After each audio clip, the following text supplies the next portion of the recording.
Everyone, this is Alex Smith and welcome to knowledge the ambition. So ये हमारा computer awareness का practice set number 2 है। Practice set number 1 हम already discuss कर चुके हैं। आई होप आपने उस सेट को एंजॉय किया होगा और एज अ टेस्ट आपने उस सेट को देखा होगा। इसको भी आपको उसी तरह से देखना है। 25 क्वेश्चंस का ही आपका प्रैक्टिस सेट रहेगा। आपको जो है वो एक एक करके क्वेश्चन सॉल्व भी करते जाने हैं और एट द एंड आपको कमेंट बॉक्स में अपना आंसर भी बताना है, ठीक है। सो क्वेश्चन नंबर 26 है हमारा। पूछा गया है, it performs basic task such as controlling input and output devices, processing of instructions, controlling and allocating memory and managing files. तो ये सभी टास्क जो हैं, जो यहाँ पर बताए गए हैं, वो इनमें से कौन परफॉर्म करता है? Platform, application software, operating system, motherboard और none of the above. So answer आप अपना जो है अपने माइंड में इसका सोचेंगे, ठीक है। और राइट आंसर यहाँ पर हमारा बनता है ऑप्शन नंबर 3, ऑपरेटिंग सिस्टम। ये सभी टास्क जो है वो ऑपरेटिंग सिस्टम के द्वारा परफॉर्म किए जाते हैं। Option number 3 is the right answer, ठीक है। सभी आपको सॉल्व करते जाना है एज अ टेस्ट और एट द एंड आपको कमेंट बॉक्स में अपना आंसर भी बताना है। नेक्स्ट है क्वेश्चन नंबर 27। पूछा गया है, servers are computers that provide resources to other computers connected to a dash. तो स्टेटमेंट एक आपको यहाँ पर दी गई है, आपको कंप्लीट करनी है। तो सर्वर्स जो हैं ऐसे कंप्यूटर्स हैं जो कि प्रोवाइड करते हैं resources to the other computers connected to a dash. So right answer हमारा इसका बनेगा option number 2 which is network. Servers are the computer that provide resources to other computer connected to a network. Next question है question number 28। पूछा गया है, about the DBMS, a database management system is a dash. तो database management system क्या है? Appropriate answer आपको इन statements में से बताना है। सो राइट आंसर हमारा यहाँ पर बनेगा option number 4 which is software system use to create, maintain and provide controlled access to a database. तो ये DBMS का ये वर्क है, ठीक है। Database management system is a software system used to create, maintain and provide controlled access to a database. Option number 4 is the right answer. Next question number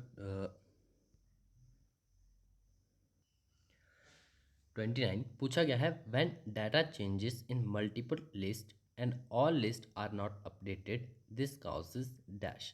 तो जब data को जो है चेंज किया जाता है इन मल्टीपल लिस्ट और all list are not updated, तो इससे क्या होता है?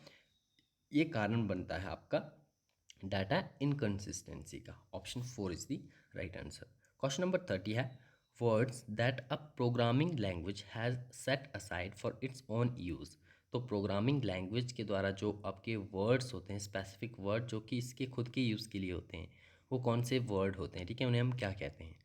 राइट आंसर इसका बनेगा option number 2 which is reserved words, ठीक है। Words that a programming language has set aside for its own use that are called reserved words, ठीक है। Option 2 is the right answer. Question number 31 है, a dash is a software program use to view web pages.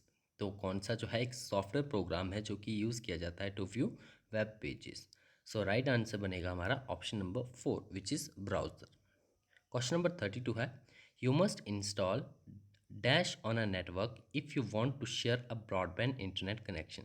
तो क्या आपको install करना compulsory है, ठीक है, ज़रूरी है ऑन अ नेटवर्क अगर आप शेयर करना चाहते हो ब्रॉडबैंड इंटरनेट कनेक्शन को? सो राइट आंसर हमारे यहाँ पर बनेगा option number 1 which is a router. Router जो है इंस्टॉल करना मस्ट है।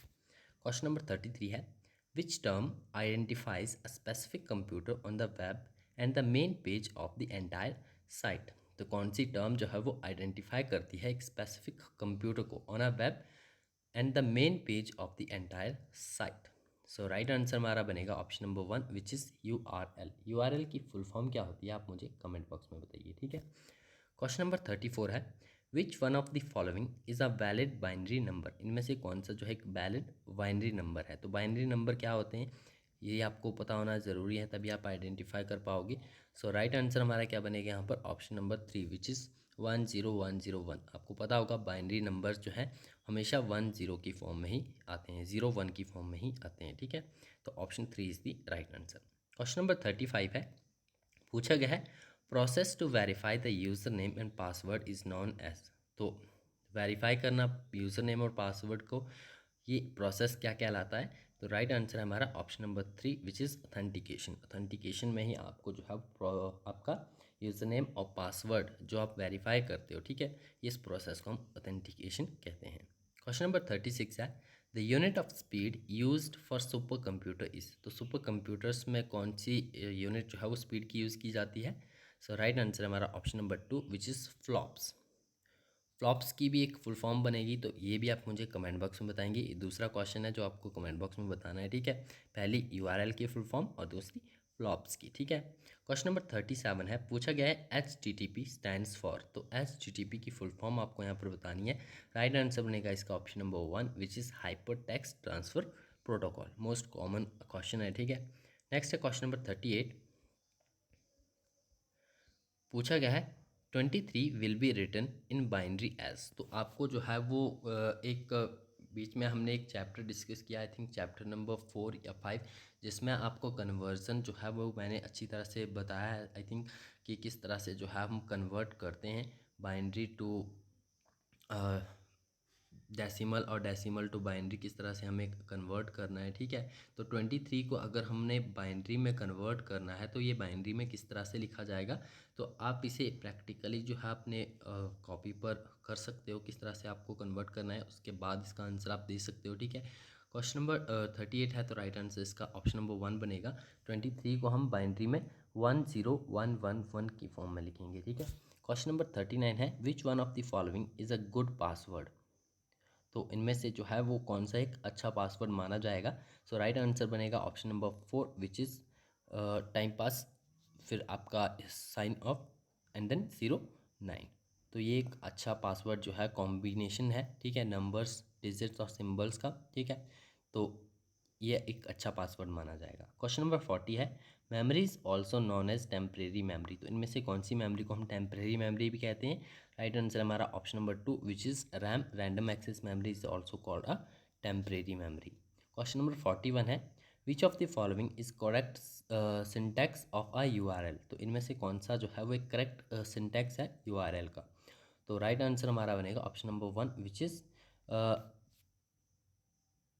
UDINRA.com, ठीक है। ये आपका एक करेक्ट सिंटैक्स है किसका? URL का, ठीक है। Next question number 42 which of the following is the communication protocol that sets the standard use by every computer that access web based information. तो एक कम्युनिकेशन प्रोटोकॉल आपको बताना है इनमें से कौन सा है जो कि सेट करता है the standard used by every computer that access web based information.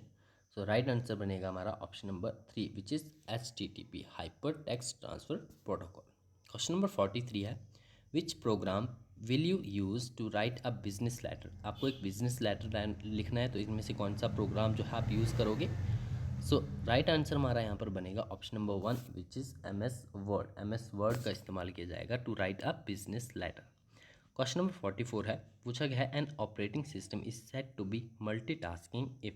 एक ऑपरेटिंग सिस्टम को मल्टीटास्किंग कहा जाएगा यदि क्या होगा? More than one program can run simultaneously, more than one user वो कैन वर्क साइमल्टेनियसली, इधर वन और टू और all of the above. So right answer हमारा बनेगा option number 1 which is more than one programs can run simultaneously. तो वो आपका multitasking कहलाएगा एक ऑपरेटिंग सिस्टम, ठीक है। क्वेश्चन नंबर 45 है, पूछा गया है what is e commerce. E commerce क्या होता है? सो राइट आंसर हमारा यहाँ पर बनेगा option number 1 which is buying and selling take place over internet. तो इंटरनेट के ऊपर यदि बाइंग और सेलिंग हो रही है तो उसे हम ई कॉमर्स कहेंगे। क्वेश्चन नंबर 46 है, पूछा गया है the default extension of Microsoft Word 2007 and Microsoft Excel 2007 files are. तो दोनों की आपको डिफ़ॉल्ट एक्सटेंशंस बतानी है, ठीक है, MS वर्ड की भी और MS एक्सेल की, जो कि आपका 2007 का वर्जन है, ठीक है। तो राइट आंसर हमारे यहाँ पर क्या है? Option number 3 which is .docx and .xlsx, ठीक है। Option 3 is the right answer. Question number 47 है, पूछा गया है 30,000 bytes is nearly equal to. तो 30,000 बाइट्स जो है वो इक्वल होंगी इसके 30 KB के, ठीक है। Option number 1 is the right answer. 30 KB के इक्वल होंगी 30,000 बाइट्स। क्वेश्चन नंबर 48 है, पूछा गया है ईडीआई स्टैंड्स फॉर, तो ईडीआई स्टैंड करता है किस लिए, ध्यान में रखना आपको, कंप्यूटर के संदर्भ में आपकी ये बात की जा रही है, ठीक है। तो राइट आंसर इसका बनेगा option number 2 which is electronic data interchange, electronic data interchange, ठीक है। क्वेश्चन नंबर 49 है, पूछा गया है which command is use to permanently delete files और फोल्डर्स, तो कौन सी कमांड हम इस्तेमाल करेंगे to delete permanently files and folder. So right answer बनेगा हमारा option number 1 which is shift plus delete, shift plus delete से अगर आप डिलीट करते हो परमानेंटली वो डिलीट हो जाती है, ठीक है। क्वेश्चन नंबर 50 है, पूछा गया है while working with MS DOS which command transfers a specific file from one disk to another. So right answer हमारा बनेगा option number 1 which is copy, ठीक है। While working with MS DOS, copy command जो है वो transfer करेगा एक specific file को from one disk to another, option 1 is the right answer. तो ये इस सेट का लास्ट क्वेश्चन था। आई होप आपने इन सभी क्वेश्चंस को एंजॉय किया होगा, और इनमें से कितने क्वेश्चंस आपके एकदम सही आपको आते थे वो आप कमेंट बॉक्स में ज़रूर बताइएगा, ठीक है। 25 में से कितना आपका स्कोर रहा तो ज़रूर कमेंट बॉक्स में ये बताइएगा। तो इसी के साथ ये प्रैक्टिस सेट नंबर 2 हमारा इसे हम क्लोज़ करेंगे, ठीक है। अब हम नेक्स्ट प्रैक्टिस सेट नंबर 3 देखेंगे, जिसमें भी हम 25 क्वेश्चंस मल्टीपल जो आपके चैप्टर्स हमने डिस्कस किए हैं, ठीक है। 14 चैप्टर कंप्यूटर अवेयरनेस के डिस्कस किए, उनमें से जो है वो मिक्स्ड कंबाइन करके सभी क्वेश्चंस को जो है वो डिस्कस करेंगे, ठीक है। तो मिलते हैं नेक्स्ट वीडियो में। Thanks for watching.